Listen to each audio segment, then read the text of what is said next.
ಚಿತ್ರದುರ್ಗದ ರೇಣುಕಾಸ್ವಾಮಿ ಕೊಲೆ ಆರೋಪಿ ಆರೋಪಿ ದರ್ಶನ್ ಅವರು ಈಗಾಗಲೇ ಪರಪ್ಪನ ಅಗ್ರಹಾರ ಜೈಲಿನಲ್ಲಿದ್ದಾರೆ. ಆದರೆ ಜೈಲಿನಲ್ಲಿ ದಾಸನಿಗೆ ಸೌಲಭ್ಯ ನೀಡದ ವಿಚಾರಕ್ಕೆ ಸಂಬಂಧಪಟ್ಟಂತೆ ಪರಪ್ಪನ ಅಗ್ರಹಾರ ಜೈಲಿಗೆ ಪ್ರಾಧಿಕಾರ ಭೇಟಿಯನ್ನ ನೀಡಲಿದೆ. ಪರಪ್ಪನ ಅಗ್ರಹಾರ ಜೈಲಿಗೆ ಪ್ರಾಧಿಕಾರ ಭೇಟಿಯನ್ನ ನೀಡಲಿದೆ. ಕಾನೂನು ಸೇವಾ ಪ್ರಾಧಿಕಾರ ತೀವ್ರ ಪರಿಶೀಲನೆಯನ್ನ ನಡೆಸಲಿದೆ. 2 ಗಂಟೆ ಕಾನೂನು ಪ್ರಾಧಿಕಾರದ ಟೀಮ್ ತಪಾಸಣೆಯನ್ನ ನಡೆಸುತ್ತೆ. ಜೈಲಾಧಿಕಾರಿಗಳು ಸಿಬ್ಬಂದಿಯನ್ನ ಕಳುಹಿಸಿ ಪರಿಶೀಲನೆಯನ್ನ ನಡೆಸಲಾಗುತ್ತೆ. ದರ್ಶನ್ ಅನ್ನ ಈಗಾಗಲೇ ಕ್ವಾರಂಟೈನ್ ಸೆಲ್ನಲ್ಲಿ ಇಡಿಸಲಾಗಿದೆ. ಆ ಸೆಲ್ ಅನ್ನ ಬ್ಯಾರಕ್ ಅನ್ನ ತಪಾಸಣೆ ಮಾಡಲಾಗುತ್ತೆ. ದರ್ಶನ್ ಹಾಗೆ ಅವರ ಜೊತೆಲಿದ್ದವರಂತಹ ಹೇಳಿಕೆಯನ್ನ ಕೂಡ ಟೀಮ್ನವರು ಪಡ್ಕೊಳ್ಳಲಿದ್ದಾರೆ. ಕೋರ್ಟ್ ಸೂಚನೆಯ ಮೇರೆಗೆ ಪ್ರಾಧಿಕಾರದ ಟೀಮ್ ಚೆಕ್ಕಿಂಗ್ ಅನ್ನ ನಡೆಸುತ್ತೆ. ಈಗಾಗಲೇ ಜೈಲಿನಲ್ಲಿ ನಟ ದರ್ಶನ್ ಅವರು ಪರಪ್ಪನ ಅಗ್ರಹಾರದಲ್ಲಿ ಕಾಲ ಕಳೀತಾ ಇದ್ದಾರೆ. ಇದಕ್ಕೆ ಸಂಬಂಧಪಟ್ಟಂತೆ ಕನಿಷ್ಠ ಸೌಲಭ್ಯವನ್ನ ಕೂಡ ಕೊಡ್ತಾ ಇಲ್ಲ ಅಂತ ಅರ್ಜಿಯನ್ನ ಸಲ್ಲಿಕೆ ಮಾಡಿದ್ರು. ಕನಿಷ್ಠ ಪಕ್ಷ ಹಾಸಿಗೆ ಮತ್ತು ದಿಂಬಾದ್ರೂ ಬೇಕು ಅನ್ನುವಂತಹ ರೀತಿಯಲ್ಲಿ ಅರ್ಜಿಯನ್ನ ಕಳುಹಿಸಿದ್ರು. ಇದಕ್ಕೆ ಸಂಬಂಧಪಟ್ಟಂತೆ ಕೋರ್ಟ್ ಕೂಡ ಒಂದು ಕನಿಷ್ಠ ಸೌಲಭ್ಯವನ್ನ ಕೊಡಬೇಕು ಅಂತ ಕೂಡ ಹೇಳಿಕೊಂಡಿತ್ತು. ಇದಕ್ಕೆ ಸಂಬಂಧಪಟ್ಟಂತೆ ಪರಪ್ಪನ ಅಗ್ರಹಾರ ಜೈಲಿಗೆ ಪ್ರಾಧಿಕಾರ ಭೇಟಿಯನ್ನ ನೀಡುತ್ತೆ.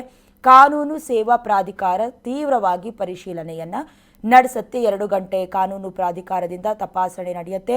ಜೈಲಾಧಿಕಾರಿಗಳು ಸಿಬ್ಬಂದಿಯನ್ನ ಕಳುಹಿಸಿ ಪರಿಶೀಲನೆಯನ್ನ ನಡೆಸಿರೋದು.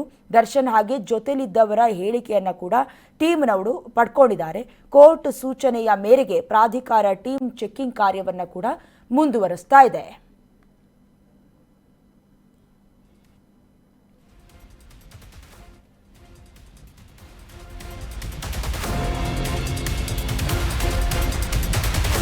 ಆರೋಪಿ ದರ್ಶನ್ ಅವರು ಕಾನೂನು ಪ್ರಾಧಿಕಾರದ ಸಿಬ್ಬಂದಿ ಮುಂದೆ ಅಳಲನ್ನ ತೋಡ್ಕೊಂಡಿದ್ದಾರೆ. ಅಳಲು ತೋಡ್ಕೊಂಡಿರೋ ಕೊಲೆ ಆರೋಪಿ ದಚ್ಚು. ನನಗೆ ಇಲ್ಲಿ ಕನಿಷ್ಠ ಸೌಲಭ್ಯ ಹಾಗೆ ಸವಲತ್ತು ಸಿಗ್ತಾ ಇಲ್ಲ. ಕೋರ್ಟ್ನಿಂದ ಆದೇಶ ಇದ್ರೂ ಕೂಡ ಫೆಸಿಲಿಟಿ ಸಿಗ್ತಾ ಇಲ್ಲ. ಹಾಸಿಗೆ ದಿಂಬು ಕೂಡ ಇಲ್ಲ ಅಂತ ದಾಸ ದುಃಖವನ್ನ ತೋಡ್ಕೊಂಡಿದ್ದಾರೆ. ಇನ್ನು ಇವರ ಹೇಳಿಕೆಯನ್ನ ದಾಖಲು ಮಾಡಿಕೊಂಡಿದ್ದಾರೆ ಸಿಬ್ಬಂದಿ ವರ್ಗದವರು. ಅಕ್ಟೋಬರ್ 18ರ ಒಳಗೆ ವರದಿಯನ್ನ ನೀಡುತ್ತೆ ಟೀಮ್. 57ನೇ CCH ಕೋರ್ಟ್ಗೆ ಟೀಮ್ನವರು ವರದಿಯನ್ನ ಸಲ್ಲಿಕೆ ಮಾಡ್ತಾರೆ. ಇನ್ನು ಕಾನೂನು ಪ್ರಾಧಿಕಾರದ ಸಿಬ್ಬಂದಿ ಮುಂದೆ ಯಾವಾಗ ಚೆಕ್ಕಿಂಗ್ ಮಾಡೋದಕ್ಕೆ ಅಂತ ಬಂದ್ರು ಅವ್ರ ಮುಂದೆ ಕೊಲೆ ಆರೋಪಿ ದಚ್ಚು ತಮ್ಮ ಅಳಲನ್ನ ತೋಡ್ಕೊಂಡಿದ್ದಾರೆ. ಇಲ್ಲಿವರೆಗೂ ಕನಿಷ್ಠ ಸೌಲಭ್ಯ ಹಾಗೆ ಸವಲತ್ತು ಕೂಡ ಸಿಗ್ತಾ ಇಲ್ಲ. ಕೋರ್ಟ್ ಆದೇಶ ಇದೆ, ಆದರೂ ಕೂಡ ನನಗೆ ಕನಿಷ್ಠ ಸೌಲಭ್ಯ ಕೂಡ ಸಿಗ್ತಾ ಇಲ್ಲ ಅಂತ ಅಳಲನ್ನ ತೋಡ್ಕೊಂಡಿದ್ದಾರೆ. ಹಾಸಿಗೆ ದಿಂಬು ಕೂಡ ಇಲ್ಲಿವರೆಗೂ ಕೊಟ್ಟಿಲ್ಲ ಅಂತ ದುಃಖಿತರಾಗಿದ್ದಾರೆ. ಈ ಎಲ್ಲ ಹೇಳಿಕೆಗಳನ್ನ ಸಿಬ್ಬಂದಿ ವರ್ಗದವರು ಕೂಡ ದಾಖಲು ಮಾಡಿಕೊಂಡಿದ್ದಾರೆ.